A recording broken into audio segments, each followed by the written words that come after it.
सर्वांना हार्दिक शुभेच्छा. प्रजासत्ताक म्हणजे डॉक्टर बाबासाहेब आंबेडकरांनी 2 वर्ष 11 महिने 27 दिवस संविधान लिहिलं आणि ते आपल्या सुपूर्द केलं. प्रजासत्ताक म्हणजे प्रजेच्या हातामध्ये सत्ता दिली. अर्थात प्रजेच्या हातात जरी सत्ता दिली तरी आपण कुठेतरी कमी पडत आहोत. असं आपल्याला म्हणजे अनुभवायला मिळतंय आणि मिळाले. मला असं वाटतं आज ह्या मुलांनी एवढं सुंदर म्हणजे इथं प्रदर्शन मांडलेलं आहे. खूप छान आहे की त्या विचारांची देवाणघेवाण आणि प्रत्येकाने ती मनामध्ये रुजवली पाहिजे. अर्थात हा विषय खूप चांगला आणि प्रजासत्ताक दिनाला शोभेल असा त्यांनी केलेला आहे. तेव्हा त्यांना मी शुभेच्छा देते.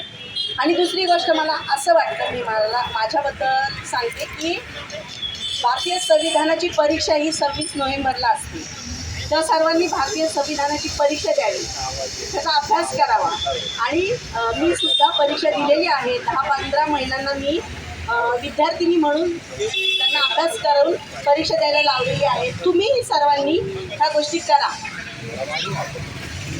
नूर खान पठाण सर हे मुख्य आहेत, ते आपल्याला मार्गदर्शन करतात आणि तुम्ही सर्वांनी ह्या विषयात भाग घ्यावा असं मला वाटतं. तर भारतीय संविधान आपल्याला जास्तीत जास्त समजेल. जेवढा अभ्यास करू तेवढा कमी आहे.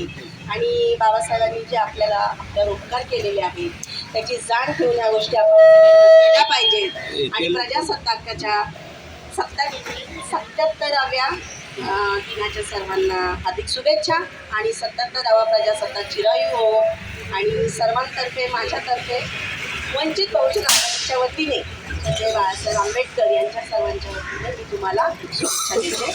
जय.